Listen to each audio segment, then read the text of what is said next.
Hey, this is Sunny. This is the market action report for the Portland metropolitan area, September of 2022. Pending sales continue to fall. Haven't had a September this low since 2011. Last month, as I recall, in August, that was the lowest August since 2012. So we're seeing demand lower than we've seen it in a decade. Definitely demand is way down, almost non-existent. And going into winter, when demand is usually the lowest anyways, I expect buyers to have a strong negotiating advantage in fourth quarter, if not beyond, for those buyers that are still going to be on the hunt during the winter and holiday months. September's closed sales have also declined. These generally are deals that are signed in July and August. It takes about a month and a half for these deals to reach closing. Generally don't see these numbers fall off so early in the year. I also think I should point out there that red line, that's actually 2019. 2020, 2021 are the orange and the brown. So from the 31, 3200 closings in September down to the 2200.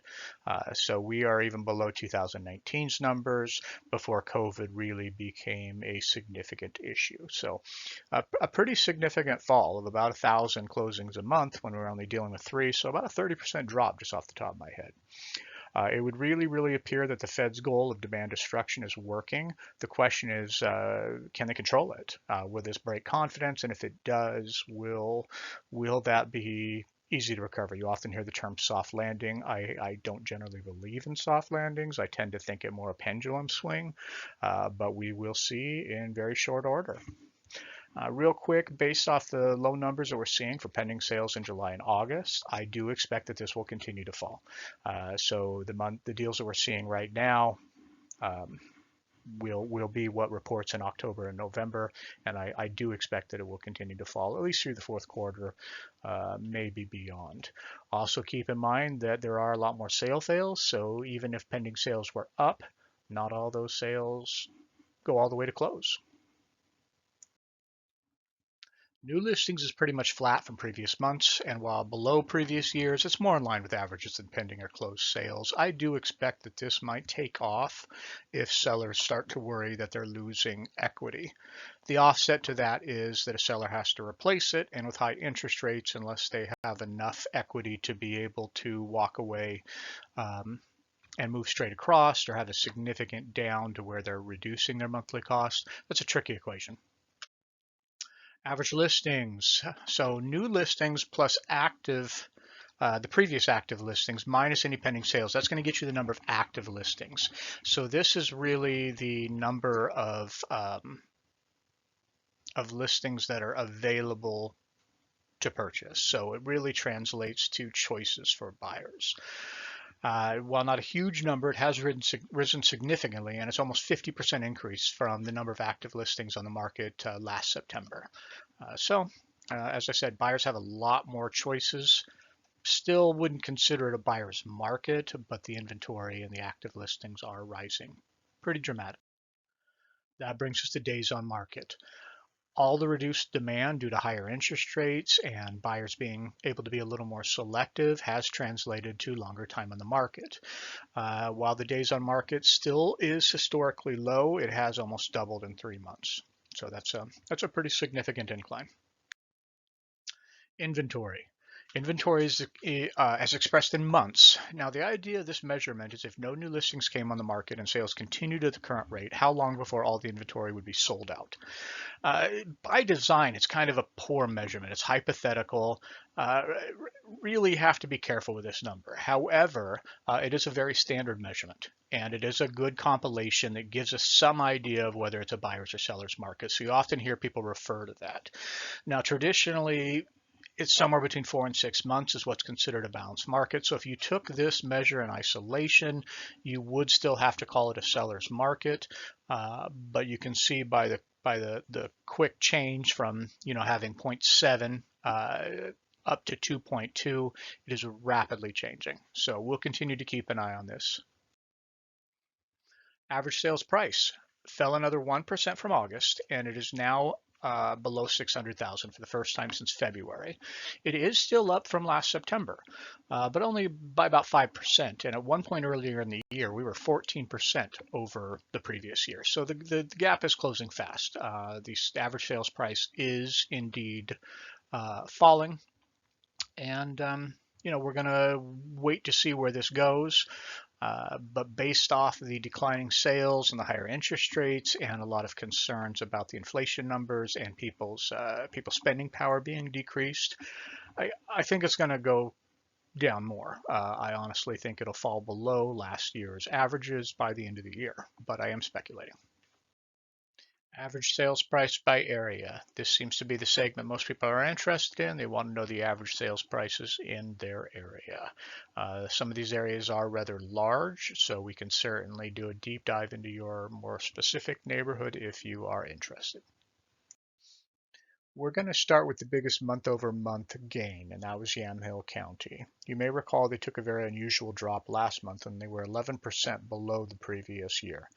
I speculated at the time that it might have been due to maybe a gap in new construction. Maybe they were between phases, delays in closing, something along those lines. I am speculating. I haven't delved into that to find out if that is indeed the case. But in any event, they have rebounded nicely. Milwaukee Clackamas, also a really big increase. Now, both of these, I think it's fair to say that the only reason that the increase is significant is because of how far they fell the month before. Milwaukee Clackamas, I also felt was an anomaly last month. It didn't make sense based off what I'm seeing from a lot of the other suburban areas. Do keep in mind that Milwaukee Clackamas, though, does incorporate a lot of more rural areas, Boring, Damascus, so forth, is included in this number. But they are back up over 600,000 and appears to have rebounded nicely. We'll see where they go from here. Those are the winners. Now the biggest losers. Northeast Portland took an 8% or 50K drop from 605 down to 555 in a single month. They've now joined a number of the inner city areas that are below last year's average sales price. So Northeast Portland was holding above last month, but it did join North Portland in some of the areas and fell below its average sales price from a year ago. Here is North Portland. It continued to fall. They have remained below where they were from last year.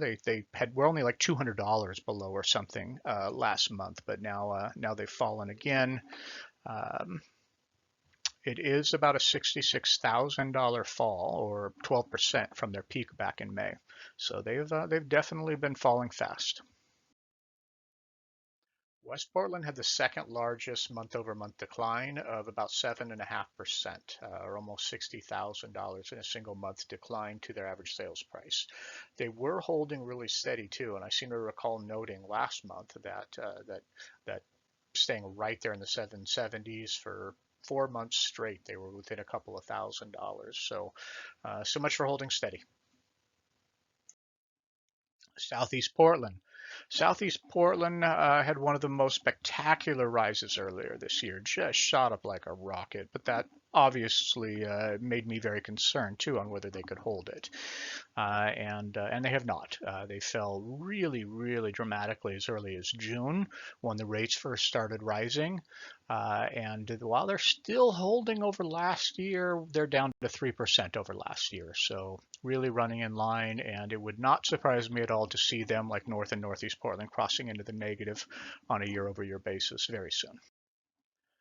Gresham Troutdale seems to be holding steady for this point, which is what I'm seeing in a lot of the suburban areas. So they're pretty much flat month over month. They do maintain a 7% annual increase year over year.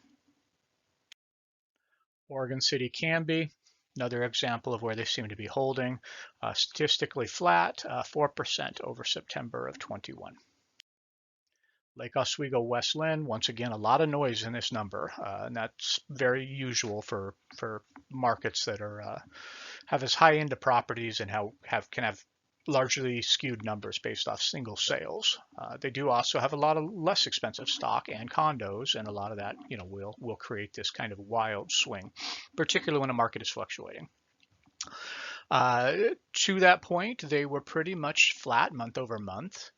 However, if you look at the graph closely, they are down from last year, but that's largely to do with the wild numbers they were seeing last year. So not too convinced that this one's going to fall quickly. Traditionally, the higher end areas like this, most expensive areas, they're usually the first to rise and the last to fall. And we can talk about that in more detail individually, but generally these are the areas that when they're cheap, people are, getting in there. Once they reach a certain level of unaffordability, people start buying the outlying areas. Again, very little is traditional these days, but traditionally that's what we expect. Northwest Washington County, another area that's essentially flat. It's down more than 100,000 from its peak in May, but it is still holding a 4% gain over September of last year. Whether they can hold it, I don't know.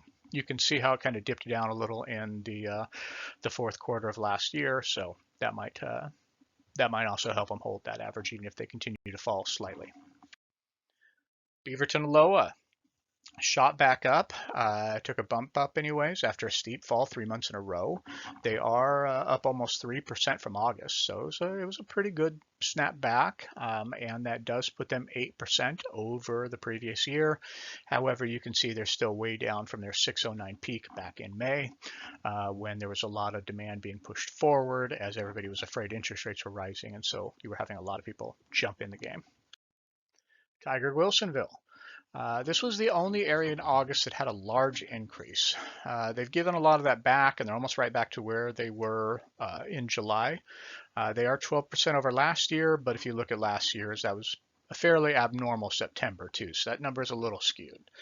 They're really kind of right where I see the trend line going for last year, so they're pretty much in line, slightly above. Now, I'm personally working on a couple of things in the area currently, and I'm curious to see what happens with this demographic. I'm actually pretty optimistic for Wilsonville in particular. I think the area is likely to fare well due to really strong employment and a lot of new development over the last decade or so. A lot of it's kind of higher end, so that does, create some limitations, but I think they might benefit from a lot of urban to suburban movement. Hillsboro Forest Grove, 562,300. Now, bumpy ride, and they are down from their peak, but they're holding an upward trend, really, really in line, although minute, if you kind of averaged out those bumps the last few months. There was a time when I wouldn't have believed if you told me Hillsboro Forest Grove would have a higher average sales price than all the Inner East Side and even Beaverton. I would have found that hard to contemplate, but they have had a lot of new development. There's been quite a few exciting things going on out there. And the newer construction has created an opportunity for those people who didn't need to be inner city and who wanted new construction and just can't find it in town. And it's, what is there is just way too expensive. So I suppose it stands to reason, but still a surprise that they have climbed the way they have. Another little tidbit is, and I don't know if this is still true, but a few months ago they had the highest rent gains too. So they were doing quite well from a rental investment standpoint. Mount Hood. Mount Hood is definitely something I'm continuing to watch very closely. They're flat month over month, slightly over this time last year, but I'm really, really curious to see where this goes. Recreational areas like Mount Hood, where the stock is largely vacation homes, and are the inverse of expensive areas. They're historically the last to rise and the first to fall. And I know I'm repeating myself if you've known me for any time at all, but definitely a canary in the coal mine, kind of situation. I might even be in the market myself if I see a really dramatic drop in this demographic. Columbia County essentially flat month over month, definitely trending downwards, although not real aggressively, but they are definitely down from June, July. Still over last year, but they're down to a 2% gain over last year, so kind of neck and neck. Interest rates. Note how rates fell back into the low fives for August, but are now pushing 7%. That leads me to believe that sales and prices will continue to decline. And it does also explain a little bit of those hiccups and the bumpiness in some of those graphs for some of those areas. Now, that can be really good if you're a buyer, particularly if you have resources and aren't as dependent upon borrowed money. Not necessarily so good for sellers. So cash is going to be king, I think, is going to be the term for the near future. Consumer credit rising. Now, according to Bloomberg, revolving credit outstanding, which includes credit cards, rose 17.2 billion. That marked the third largest monthly advance on record. I believe that the highest one on record was just back in March or May. Don't quote me there. And that was like 24 billion. So a whole lot of credit. Non-revolving credit, which includes auto and school loans, also increased 15 billion. So the inflation is really starting to impact people's balance sheets, and you're starting to see credit being utilized. Now, some of that is just spending patterns. Some of that, is arguably due to gaps in your monthly budget. So definitely something I intend to keep a very close eye on. Population. There are only two ways for a population to grow. The first one is more births than deaths. And for the first time in Oregon history, that is no longer the case. We found that out about 8 months ago is when that was first published, as I recall. So that's the first time that's ever happened, where we actually have a natural population decline. The second way a population grows is in-migration, and that's more people moving here than moving away. And Portland was at the top of the list for, close to a decade as far as in-migration.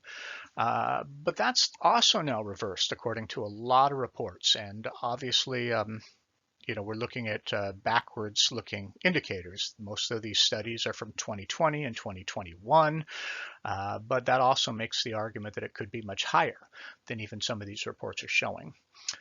Now, a lot of this could be due to a lot of negative press, as well as just prices and affordability. Therefore, I think it's also likely to continue. High prices and inflation will not only force individuals to consider moving to less expensive markets, which those less expensive markets seem to be benefiting from in-migration right now. And I suspect that we are definitely in out-migration, and some of these reports confirm that. I would argue that that we were one of those less expensive markets. So a lot of people talk about this like, oh, well, affordability and those kinds of things. But I really think that a lot of our in-migration was exactly that. We were the less expensive market. So for cities like Seattle or a lot of cities in California, we were a bargain. But a lot of those have moved on. Some of those are going back to Seattle. There were some price drops in Seattle. Obviously, Boise blew up and became one of the hottest in-migration, cities in the country. Matter of fact, I think they were holding #1 for 2 or 3 years in a row. They might still. And a lot of that was population that otherwise might have come here. Now, Texas and Florida, obviously, the hot markets. And you're seeing a lot more push towards the Midwest, too, as far as the fastest growing areas. So if we have more people dying than being born, and we have more people moving away than moving in, then obviously that would have negative effects on our population, therefore negative effects on demand. Okay, the remaining piece of the population equation, and real quick, if you want any of these links, I'm happy to send them to you.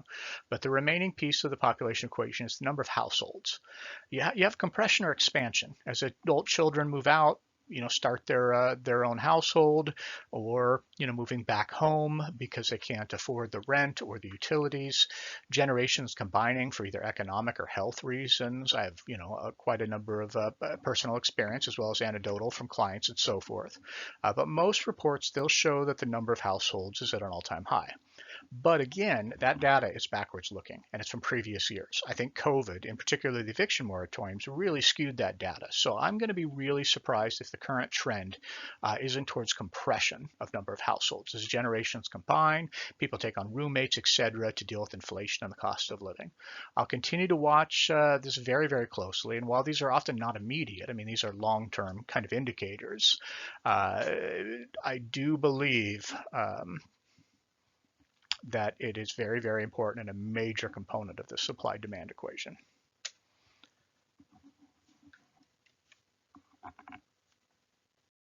So the long and the short of it, If you are a seller, sales are down as the cost of money has removed a large percentage of the potential buyers from the running. I'd argue that everyone knowing rates would rise caused some buying frenzy and pushed a lot of demand forward.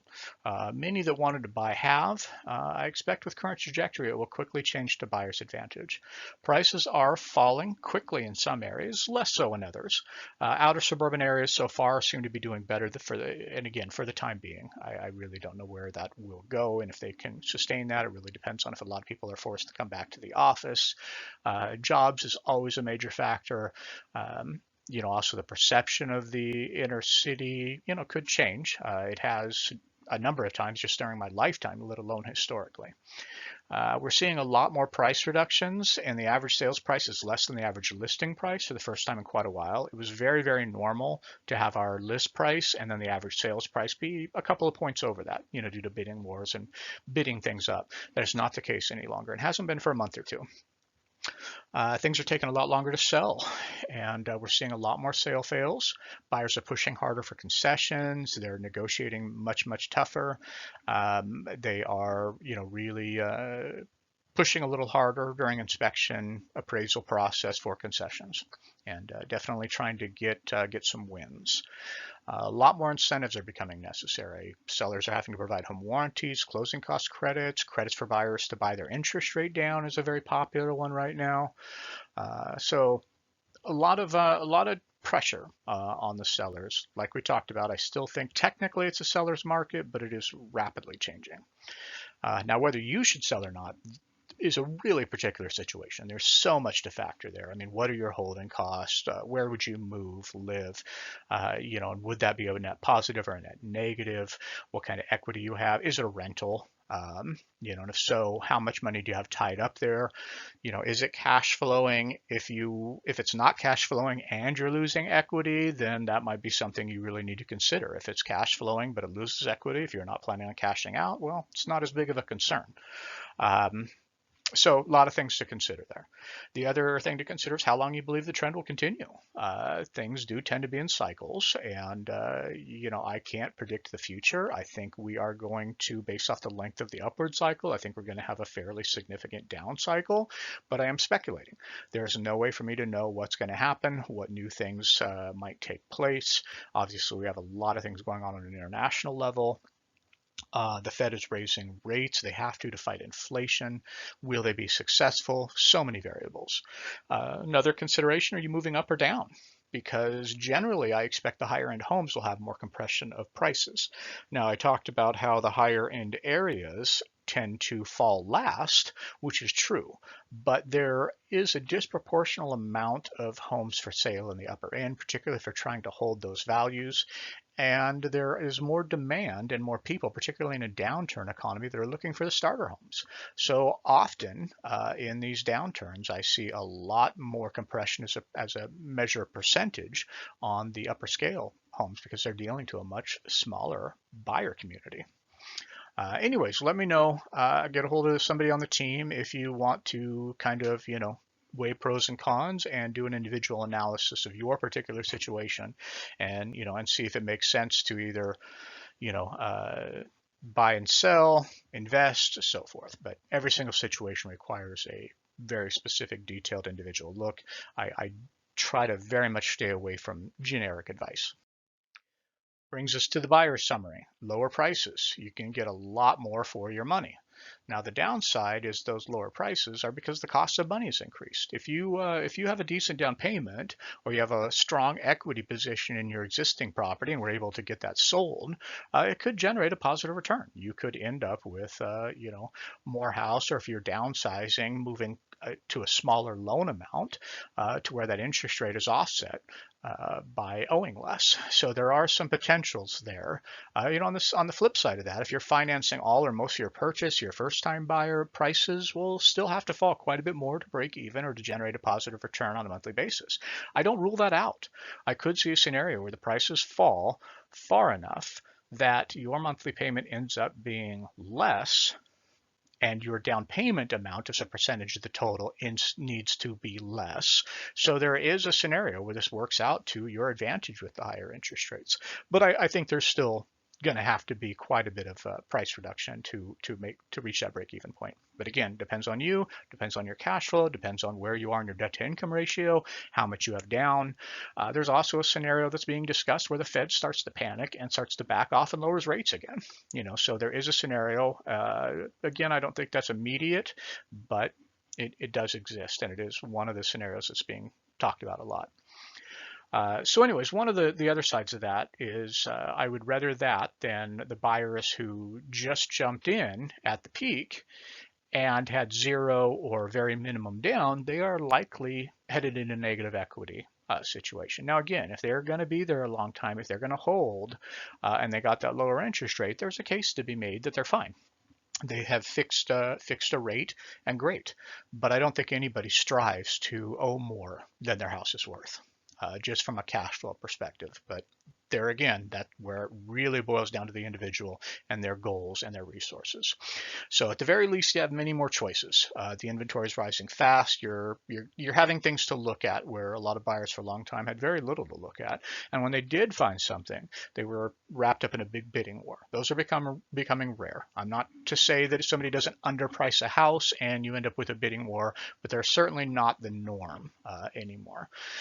So, I mean, we were seeing buyers get bid out by $100,000, people waiving appraisals, waiving inspections, which I just would never, ever do. And also very quick decisions. A lot of the buyers' frustration over the last couple of years has been having to make a decision on the spot, because if you didn't put an offer together, you were going to miss a deadline and you had no shot at it. The lenders are a lot less busy. I've had a lot of problem over the last few years with lenders just being way too busy, not being reachable, really blowing it off because, buyers are making 10, 15, 20, 30 offers on properties and not getting any of them. Lenders have seen their sales volume fall off dramatically. Their refinance business has come to a complete halt. Purchase business is cut. I think one report I read was down by 80%.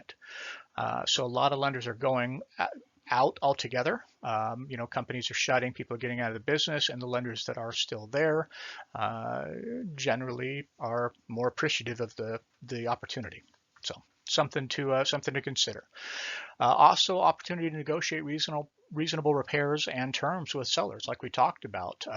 Buyers are a little more confident than they were, where they were just putting their head in the sand and saying whatever happens happens because I have to lock up a house. Now we're getting a little bit more back and forth, and the sellers, while still often reluctant and still feeling very confident, we're seeing less and less of that, and most of the sellers are willing to talk, for particularly if the requests are not unreasonable. So, like selling, obviously this is very particular to the individual. I would never say if you're a buyer, buy, or don't buy. It really, really depends on what you're trying to accomplish. So whether it be a primary residence or investment, really, really need to do a deep dive, do the math, evaluate your needs, evaluate the particular opportunities, the particular properties to see if it makes any sense for you or not. There's always going to be pros and cons. We can help kind of sort those things out, put them on a grid, and determine at what point it makes sense, and and when it doesn't. Thank you again, and don't hesitate to give me a call, email, whatever, if you have any questions or comments, or if you want to run any particular scenarios by me. As always, I am at your disposal.